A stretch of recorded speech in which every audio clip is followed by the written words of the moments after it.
And I told him I would put it on YouTube for him. Fancy schmancy, right? All right. Here, why don't you make sure I'm on that, if you don't mind. Well, I guess first of all, I want to say thanks. Thanks for making an effort to come out here this evening. To be honest, I've been looking forward to this meeting for quite some time. And the purpose of it is I've got a lot of new faces this year. And I just wanted to make sure that everybody felt like they were on the same page. This game of golf and the way we run our program, if you're not, dare I say, in the loop, you might feel outside the loop. And I don't want anybody to feel like that. And I know sometimes, kids come in as freshmen and they're excited to play golf, and they go home, they're really not sure what to tell their parents. I want to try to help with that. And I've never really had a spring meeting, or at least it's been a long time. We've always had kind of the fall Ohio High School Athletic Association meeting. And that's a required meeting, and that'll be discussed as we get near August.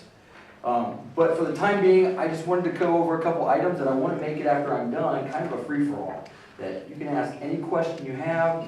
There is nothing off topic, and I promise you, even the upperclassmen, parents, they once had those questions. So if I can't answer it, they might be able to help you out just the same, and you're not going to feel, I don't want anybody to feel foolish by asking any questions. So I think one of the things that really got me most excited about the start of this season, well, for starters, we've lost 12 kids to graduation in the past 2 years. That's a lot for a high school golf team. And we've had success with those 12 kids, and now we've got a nice young group coming up, and we've got a nice core group of kids that have been in the program for a while that kind of understand how things work. So I'm really kind of excited to see how we start to mesh and work together, and how we're going to be able to grow as a golf team. And it's going to be a challenge, but one I'm really looking forward to. Every year is different, and every year is a challenge, and this one in particular I'm really looking forward to. Recently, I had a really, really cool opportunity, and I wanted to share it with all of you. Last fall, or late summer, we had an opportunity to play down in Columbus, and we were at North Star Golf Course, which is the host of the Division III state championship on alternate years. It's a beautiful golf course.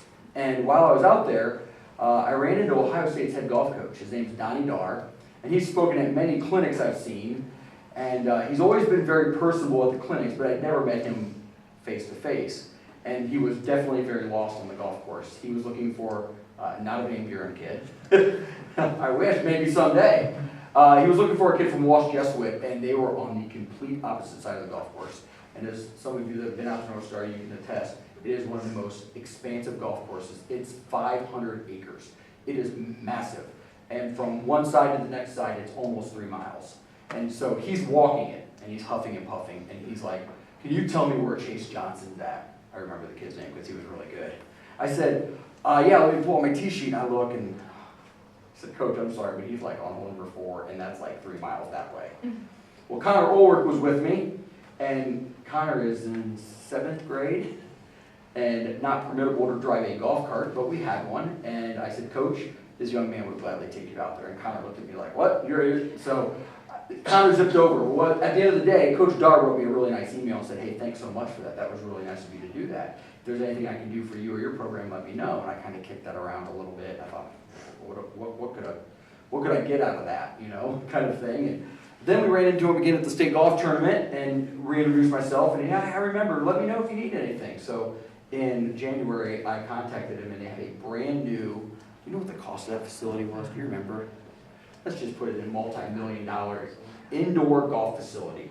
It is unreal. You can hit almost a full 100-yard shot. They've got a real putting green in there, sand traps. And I said, "I would love to see that. And he goes, "Yeah, come on down." I was like, "Come on down, it's that simple." So I spent 2 weeks ago on Thursday a full day with what I would call a basketball coach's Thad Motto or a football coach's Urban Meyer. That was my guy. And it was really, really cool, and it got me so excited to coach. And he gave me so many cool ideas. Some of them I'm going to share with you tonight. So this has kind of really got me kick-started, and I'm excited. So let's first talk about, my son's new to the golf program. Are you going to cut? And the first answer to that is no. I do not cut any kid that has any interest in playing golf. You can be the absolute worst golfer on the face of the earth, and if you have an interest in playing golf, we're going to try to find you a spot to play as much as we can. Now, we are obviously limited in our resources a little bit. One, our golf course, how much time we can get out there, and to our travel expenses. So we have to be a little cautious, but we do our best. And I think we've done a pretty good job because we do retain our kids, which is really important to me. You know, even if you're a freshman or sophomore and you're not playing a lot, we want you to have aspirations of playing varsity someday. And I think sometimes kids get so caught up in not playing right away and being on the varsity squad that they lose interest in it, and then there's no desire to get better, and when there's no desire to get better, our program doesn't grow. So even as a freshman or sophomore, or you're going to be a junior, there's always room. There's always time to improve. And Mac Williams is a fine example. He was a young kid that played for us for 4 years. He's going to graduate this year. He didn't sniff any varsity until his senior year, and he was first team All-League. You know, we had him prepared. He knew what to expect, and he was a phenomenal young golfer by the time we were finished with him. So we want kids to not be discouraged by thinking they're not very good, because at the same time, you're going to play with some really, really good golfers. All right, we have been so fortunate here over the past 10 years. We don't play against your normal schools. You'll see us playing in fields against schools like Archbishop Moeller, Cleveland St. Ignatius. These are some of the Division I powerhouses. We, and I say we as coaches, have developed these friendships and relationships with these coaches, and they have opened up their doors to us. In a roundabout way, we're almost like their little baby brother, and it's kind of cool. They kind of take us under their wing, they help us out, they offer us opportunities to play in these events. So we will play as often as we can. Every kid that comes out is going to get an opportunity to play golf. Like I said, we are limited. Every high school golfer gets an opportunity to play 18 events. Now, playing 18 events at the high school level, that's really only going to happen for the varsity guys. And varsity is going to be your top 6. All right, top 5, top 6, and it changes. So let me explain the scoring in high school golf a little bit. You play 5 guys, sometimes 6. 5 at the state tournament or starting at the sectionals. And then throughout the year we play some 5s, and they sprinkle in some 6 events as well. Of those scores out there, whether it's a 5 or a 6, you take the low 4 and you add them together. It's that simple. You get to throw out 1 or 2 scores, which is always nice. It makes kids feel comfortable if they're having a struggling day, then the teammates are back there supporting them. Each kid does get 18 events. That's the allotted amount. It doesn't matter if it's varsity for 7 and 11 of them are JV. 18 and we're done. An event consists of either a 9-hole match or an 18-hole tournament. So it's kind of weird that it's not a set number of holes. Like sometimes I kind of wish it was. But it's, if we go out at 4:30 on a Tuesday night and we got some JV kids playing against Arcadia and it's 9 holes, then that's 1 match for them. But on Saturday, if the varsity goes out and plays 18 holes at North Star, that's also 1 match. So 18 is your allotted number. What we have attempted to do, and I haven't even introduced them, so I apologize. If you do not know these fine young men over here, on my left, your far side, this is Jason Longbreak, Coach Jason Longbreak. He's been with us, this is going to be year number 5, right? Or his 5th year with our program. He has been a true godsend of what we're doing, and he is an excellent varsity assistant golf coach. He teaches full-time at Swanton High School, and does a great job of getting down here every day for our practices. That's a long drive. And then to his right, in year number 3 or 4. Long time. Long time. A dear friend, Coach Mike Roberts. He's been in the school district for, well, you graduated from here, and we were like 1992, right? Yeah, that's close. Yeah. But Mike has been an advocate for junior golf for as long as I can remember. And I remember even running into him when I was just a youngster and kicked around the tires about asking him 4 or 5 years ago, and I got a yes. So he's been with us since then, and he's kind of our parent figure. And kids really, really look up to him and admire him. So your boys will come home and talk about these 2 fine gentlemen, as well as 2 that are not here. One might be walking in shortly. Some of you might know Cassie Ulrich, or Mrs. Ulrich. She's the Vantage teacher here over at the elementary. She has had some previous head coaching experiences. She was the Arcadia High School golf coach for some time. Her boys are coming through our program. She's quite knowledgeable. She's helped run our middle school program over the past 4 or 5 years. Has it been that long probably that she's been helping? And now she's helping a lot with the varsity and the JV teams as well. And then last, not quite as often will you see Blake Tucker around, but Blake's a 2004 graduate of Van Buren. He played college golf at the University of Cincinnati. He is very knowledgeable, and he also has a passion for helping young kids. And when he can make an opportunity, he's very busy. He's a young professional who's trying to move the ranks of employment, and when he can come out, he does. He comes out and helps us out. So you'll see 5 of us periodically, but most of the time you'll probably see the 3 of us and Coach Ulrich as well. So the number of events, what we'll do is we'll start on August 1. So as you're starting to kick around date ideas and you want to write this down, August 1 is when everything becomes mandatory. Now, when I say mandatory, well, look at that. On cue. This would be Coach Ulrich. Mandatory as in, look, if you're going to play golf, I need you here at this date. Now, at that being said, if you have a family vacation scheduled, or you're going to be out of town, or you're going to be showing something at the fair, I don't care what it is. I just need to know, hey coach, we have intentions of playing golf this year. We got a family vacation. We're going to be out of town. Okay, we can work with that. All right. The one thing I want you to all know is I try to be an open book. If you have questions, I'm going to answer them. You can shoot me an email. You can ask questions. And last, I don't expect your kid to eat, drink, and sleep golf. All right. Some kids might. I know we got kids over in choir. We got kids in marching band. We have kids kicking footballs for the football team. I think kids benefit when they really get involved in as much as they can, or to their limit. And I hope that golf is an exciting thing for them and that they'll put their time and effort into it. And if they do, they're going to get really, really good. 18 events. Let me go back to that. 18 events. Varsity typically will have a full schedule. And when I say full, it is full. Travel everywhere from Columbus to Cincinnati to Cleveland to Medina, all over the state of Ohio. JV, not so much. We try to stay a little more local, go to Arlington a lot, we go to Macomb, we go over to Fostoria and play a couple events, we go to Lima frequently. We try to keep it more in that 45 minute to an hour range, and we try our best to get somewhere between 12 and 16 events for those JV kids. And they're good events. Our JV kids don't typically play other JV kids, they're typically playing local varsity teams. And we do that because we think that this prepares them a little bit more for when they get the opportunity to go against some of the bigger schools. And we've been fortunate that the other teams allow that. They don't have too many problems, and sometimes I think that's good because we've had some good fortune against some of these varsity teams and have won a couple events with our JV squad. So as long as they keep letting us do it, we're going to continue to do so. So, as the season starts on August 1st, and you're like, how do I know if my kid made it? When's he going to play? How do I know what he'll wear? I send out a thing I call a weekly agenda. And if you've been with us, you know exactly what I'm talking about. If you're new, it comes usually every Sunday, sometime between 3 o'clock and 7 o'clock in the evening. After I get home from church, I get a chance to sit down and think it out a little bit and write it out and bounce it off of all these folks. It basically will spell out each day. Monday, my son's going to this golf course at this time. I need to meet at this location. I need to wear this apparel. Here's my drop-off time. Here's my expected arrival time, return home. Here's the coach that'll be traveling with them.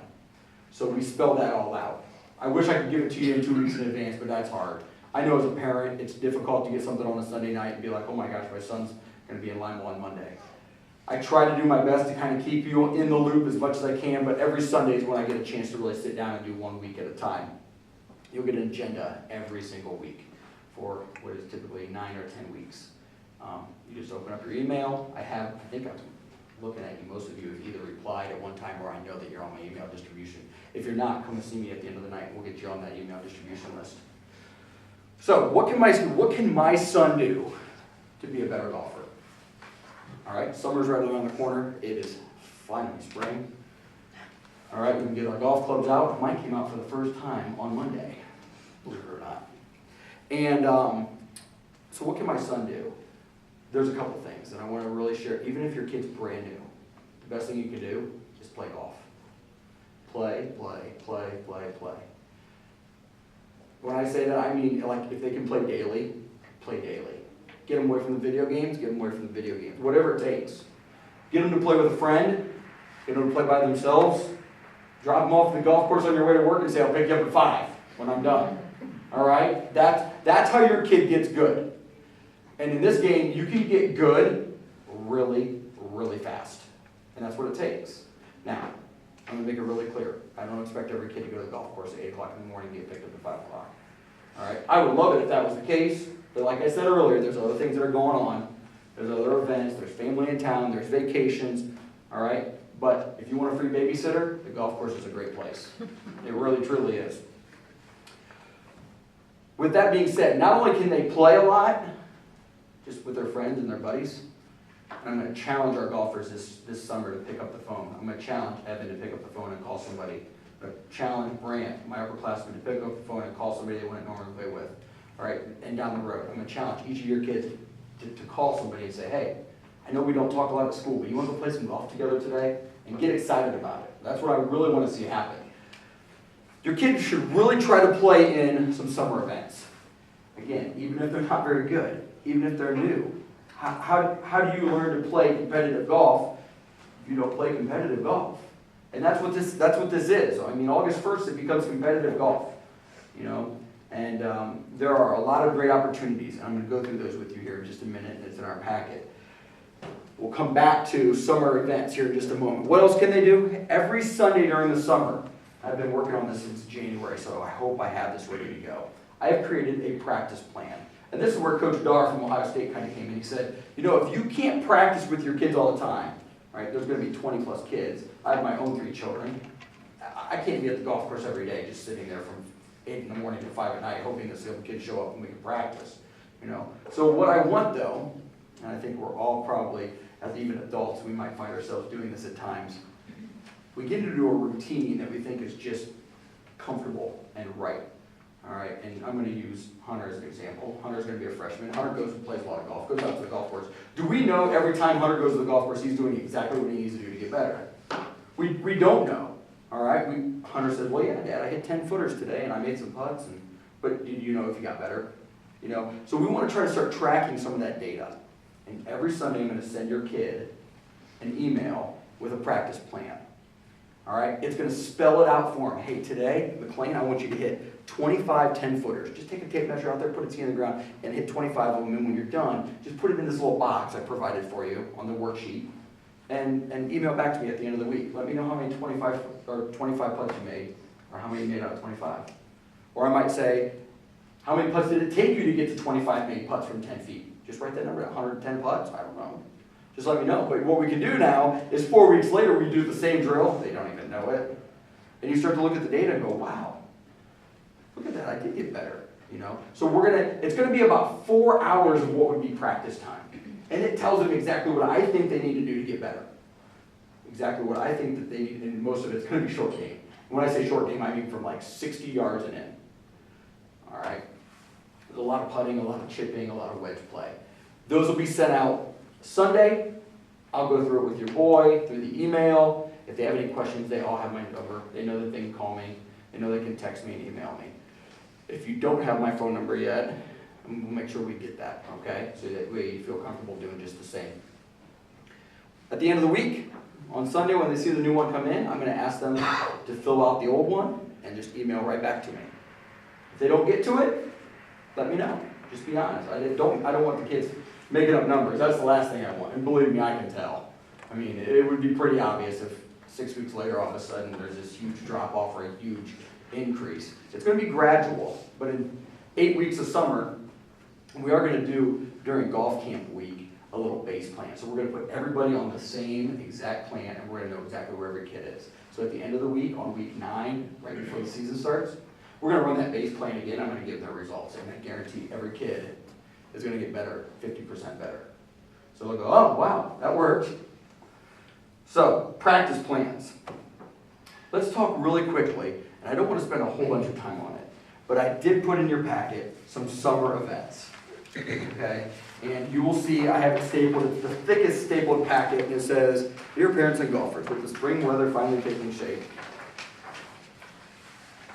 there is nothing that prepares a young man for the game of golf more than putting their game in competition. And we have some really cool events in the local area that I want to share with you. And then there's some others outside of the area that some of our kids might be more ready for. And I will break those down for you. The first one is called the Findlay Area Golf Association. It's FAGA. Some of you might have heard of FAGA. It's advertised on the radio. It's in the newspapers. It is a great junior circuit. It has age divisions. It's meant for beginner golfers, intermediate golfers, and skilled golfers. Any golfer can play in this competition. We played at a lot of our local golf courses, and if you go to the inside, it's actually the first organized, all right, third page in. And it shows that we can play at Shady Grove, that's over by 224. We've got Shady Acres near Macomb, that's Macomb's home golf course. We got Foster Ray Country Club, we play there periodically. Wayside off of 568, you have Birch Run in North Baltimore. Country Acres in Colida, which is the host of our BVC tournament, our own Red Hawk Run, Lakeland, and then the Fega Championships at Finley Country Club. These are cheap events, 15 bucks, 16 bucks to play 18 holes. That's a really, really good price for a junior kid to go play golf. They get a hot dog and a drink when they're done. I'm asking our kids to play in a minimum of 5 events this summer. And this is something I've never done before. It's a big undertaking on my part, but I want to see what we can do if we get kids involved in playing summer golf and really, really thinking about it. Look, 5 events. That's one every other week during the summer. That's it. That's just all I'm asking for. Try to find the time. Every kid should try to do this. Now, you might say, okay, I can do Fega. I'm not traveling too far. All right? And I even spelled out the ones that I really like. Shady Acres, Macomb, absolutely. Great. I mean, we play Macomb there. All right? Shady Grove, a nice little short game golf course. Get you ready for all that short game practice us coaches throw at them. Birch Run, we play the Tiger Invitational there. Again, Country Acres is our BBC site. And our own Red Hawk Run in Sycamore Springs in Arlington. All right? That's the home of Liberty Benton, Arlington, now Riverdale, and our sectional site. So those are some really, really great events for your kids to play in. That would fit any golfer. All right? So I'm going to go over some of these other ones a little quicker.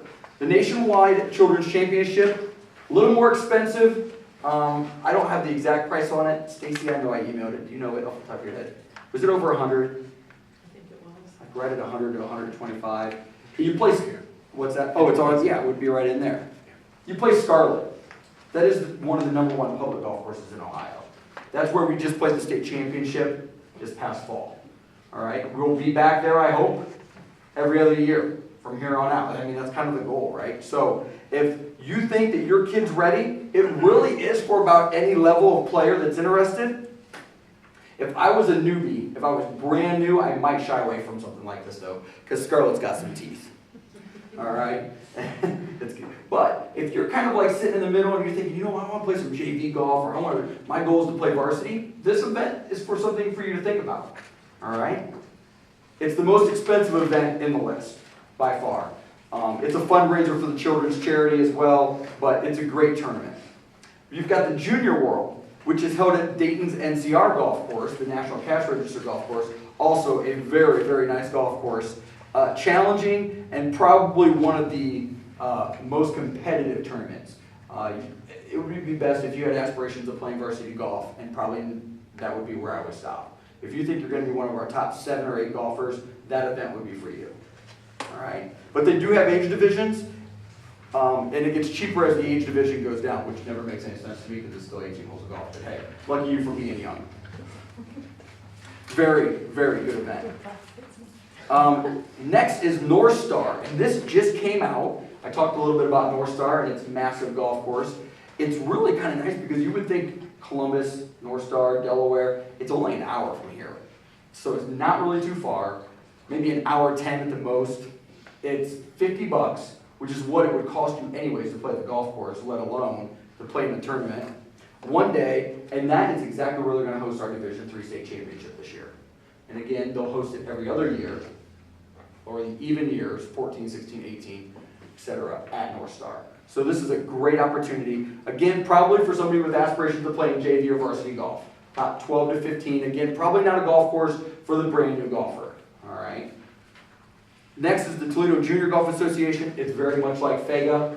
It's a little bit cheaper. It's not as cheap as Fega. But they do have some nice golf courses in there. If your son's really looking to add to their schedule and go, you know what, 5's not enough for me, I want to play more, Toledo has some good ones. And on that list are a couple in our neck of the woods. I believe Stone Ridge is on there, which is one of our golf courses for a district tournament. Let's see, what else do they have on there? Maumee Bay, Forest Creason, and Stone Ridge. And Stone Ridge is a great golf course. Again, we play our district tournament there, district being the last step before we go. So, And then lastly is the Lake Erie Junior Golf Association. Again, same thing, same concept as FEGA. It's kind of a series that runs all year long. Again, they've got some good ones. They've got Finley Country Club on there. You wouldn't have to travel too far. Loudon Meadows in Fostoria, Indian Brook in Fostoria. Our own Red Hawk runs on there. Maumee Bay. Those are all golf courses that we play throughout the year. The LEJGA and the Toledo Junior Golf Association, more appropriate for anybody, you know, again, maybe not right away for the newbies. Anybody brand new, FEG is perfect. Finley Area Golf Association is perfect for anybody brand new to the game. Anybody who's played on our program before or has some previous golf experience, you can play in almost any other event. So take a look at those, and here's what I'm going to ask from you. I think I provided with you a blank calendar with May, June, and July on it. I'm meeting with your son on Friday during our activity period, except for my middle schoolers. I'll have to meet with them some other time, but I'll get with them. What I would like you to do between now and Friday, take this with your son, sit down, discuss with them a little bit about what we talked about. You don't have to go into the length of detail. I am. All right, but just talk about, hey, these are some of the things your coach talked about. This is what he really wants you to do. And then when you sit down with them and fill out what you think would be a minimum of 5 events that they would consider playing in throughout the summer. So that way, it does a couple of things. It allows us coaches to take a look at where your son might be. All right, I try to pop out every once in a while. I know Coach Longbreak's always out at different FIG events. Coach Olbert's been to a lot of FIG events as her kids play them. So we see kids around, and it's nice to know, oh, look, I can probably help Evan get a ride out to the golf course today. I'm going out there. You know, we can help out. We can, you know, I just want to know where kids are playing. I want to know how they're doing throughout their summer. I want to contact them when they're done with their round.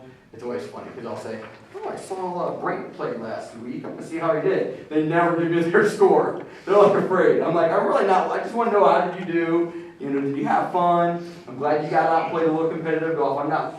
I tell kids, and they don't believe me, and I'll tell you as parents, I'm not judging your kid at that point in time. The season hasn't started. I want to know what we can do to get better.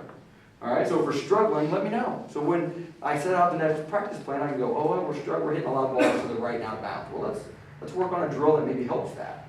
So I'm not critiquing your son by any means. I just want to, all right. So before Friday, fill this out with them. And then if you could have them bring this in to school on Friday, we're going to meet, I think, 9:30 to 10. I'll be meeting with the high school golfers. So have them fill out 5 events, and we're going to talk to them about that a little bit and what my expectations are. I'm going to stop right there and take any questions on summer tournaments, 2014 golf season expectations, before I kind of get into our fundraiser stuff a little bit. Yes? On the Lake Erie and the Toledo, like FEGA, there's a registration fee to do it, then a per round fee. Is it the same way? Toledo and Lake Erie both pretty much have the same thing. Okay. Does it say on here what? It used to be 75. Okay. What is? Last year Toledo's was 75. Toledo is 75 one-time entry fee, And then. and then entry Right. fee into every tournament after Right. that. Right. Excellent, thank you. Okay, thanks. And I did provide on the front the websites for each of the series, so you can go to them and you can take a look at it and get into it a little bit more detail. By the way, if you do get into that and you have questions, just shoot me an email. I might know the answer, and if I don't, I surely can find the answer. I know most of the people that run these events and these tournaments, so I can ask them those questions. I might take a day or two to get back to you with an answer, but I'll be on it for you. Any other questions? All right, good. Let's talk a little bit about fundraisers. How do we support our golf program? And what do we do in order to help fund our golf program? First of all, if you did not go to the reverse raffle on Saturday, I want to share a little bit about our wonderful, and I mean wonderful, athletic boosters. We have a group of men and women that support our athletic program outside of the athletic department, what our athletic director, Ryan Height, does for us. They give every kid opportunities beyond just what we can provide here as a school district. And we had their largest fundraiser was on Saturday. I think they raised, I heard $30,000. Do you know?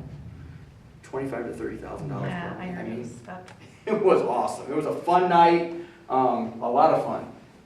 Although I lost a lot of money. That's all right. That's all right. It's all for good. Anyways, the athletic boosters are very supportive. Every year they buy our golf balls. They have bought us, oh my gosh, rain gear. We got a range target. It's a big old target that has a night head on it. And we actually got a second one this year.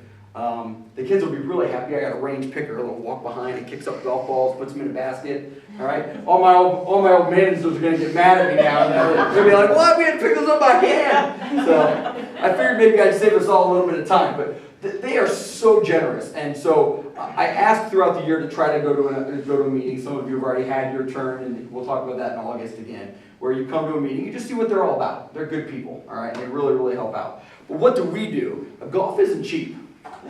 And I wish I could come up here and tell you it was. Growing up in a family of 6, I think my mom and dad literally dug for nickels in the couches to help us play golf.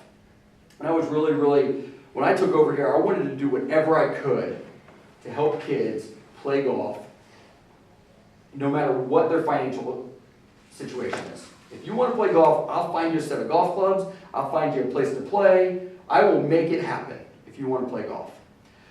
Now, at the same time, wearing nice golf shirts and nice golf pants and looking like a team. I'm very much about looking like a team. You will find that out. All right, I want our kids to look the same. All right, I want them to be organized. I want them to step off that sharp black van, and I want schools to go, oh, how are we going to beat them? All right, before we even hit a single golf ball. And if you haven't seen us in the past, you would look at our outfits and probably go, looking good. Orange pants, white pants, black pants, we've had it all. All right, but we've got a really, really nice simplistic outfit this year. If you did not, hopefully you did, at least some of you, saw the apparel order form. And if you did not, your son turned it into me, or we haven't talked about it yet. So, one or the other, all right? So, we're going with a black and white shirt, an orange and white shirt, black pants, black shorts. Those are the required items, all right? So, how do we offset those costs? First of all, the boosters pay for one shirt. You won't pay a dime for one shirt. If it's a $50 shirt, they're going to give it to you for free. The second shirt, shorts, and the pants. We have a fundraiser every year. It's called the Black Knight Scramble. This year it's going to be July the 11th. Inside of your packet, you'll see a form like this. It says Black Knight Scramble. This is really all the information you really need. In order to offset your son's apparel, I ask your son to find one golf team to play in it and one hole sponsor. If you can do that, you will not owe a dime for your apparel. You'll get everything you need at no cost. Okay? Yes? The whole sponsor is on there, but I didn't see the cost for the team. The team is $75 per player. It isn't on there, is it? Or $300 for a team of 4.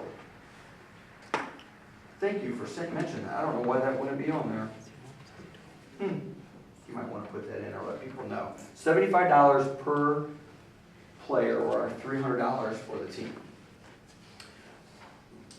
So let me explain a little bit. And Donnie's played it in the past, so I'm going to use Donnie as an example. We'll get 3 buddies together, and each of them are going to pay their $75, and they're going to get a cart, a dinner, and 18 holes of golf. Sometimes we got a couple door prizes going on. That money pretty much goes directly to help offset what we got to pay, obviously, the golf course and pay for the food. By the time we're done, that money and the hole sponsor pretty much gets us right on the nose of what your apparel is going to cost you. And that's why I make it a wash. So if you can go ahead and get one hole sponsor and one team to play in our scramble, you won't owe anything for the mandatory gear. Now, inside of the gear though, I always provide additional items. I do this because I get them a lot cheaper. Our shirts typically are going to cost $85 in a golf shop. I get them for $50. All right. Pair of shoes, they're typically about $145. I get them for $90. The rain pants are $175. I get them for $100. So if you want additional items, I provided them in here. Every hole sponsor you get, or every additional team you have, that item, an additional item becomes free, and you can pick it. You can choose what you want, a pair of shoes. You give me one team and 2 hole sponsors, you get the 4 items, and then 1 additional item at no cost. No cost to you. You can go all the way up, I don't care if you go beyond, obviously, but you can get every item on here. It would take one team and, let's see, I can tell you that right now. If you had one team and 1, 2, 3, 4, 5, 6 hole sponsors, you would have everything in this packet. Probably $1,000 worth of gear, or close to it. Maybe not quite that much, for free. I want to give kids an opportunity to do that. So, what if I'm new to golf and I don't play golf, and I'm a dad and I don't play golf, and my kids never really played before? How do I go about getting a team of golfers around if I'm not around the game of golf? Let me help. I've got a lot of contacts, people that have come through our tournaments before. I collect their information. I'm not going to make a promise to you that they're going to play again, but I'll give you a list of 5 or 6 names. Have your son pick up the phone. Hey, I see you played our tournament back in 2010. I'm going to be a freshman this year or a sophomore this year, and Coach Heitkamp asked me to give you a call to see if you'd be interested in playing our tournament again on July the 11th. If they say yes, you're done. All right? If not, go to the next name. So, if you know somebody, that's an option. I want to make it as easy as possible, but I'm going to put it on you all to make sure you contact me. I'm not going to just start passing this out to everybody. So, if you have them, go get them. If you don't, you need some help, let me know. So, Golf Scramble, July 11th, biggest fundraiser. If I am looking to collect this form by the end of May. Now, I really don't need it, to be honest, until probably late June. All right? But if I can get it before you all go away for the summer and the kids are out of the door and I don't see them again, it's helpful but not required. If I don't hear from you, you're going to hear from me. All right? I'll be like, hey, tournament's only 3 weeks away. You got a team or a sponsor? All right? Not trying to be picky, just checking, making sure I cross all my T's and dot my I's. All right? Now, with that being said, running a tournament like this takes a lot of time and energy, and I can't do it by myself. So I'm going to put this out there. You don't need to respond tonight, but if anybody has some experience or is willing to help and get something like this organized, shoot me an email, let me know. I would like to maybe meet with 2 or 3 parents. I would love to have one, ideally, from each grade level. Even if you don't know anything about golf, if you know corporate people or you know how to make phone calls or whatever it might be, I would love some assistance. I could always use a little bit of help. So, if you're interested, again, shoot me an email. Volunteer work. What do our kids do throughout the year to help?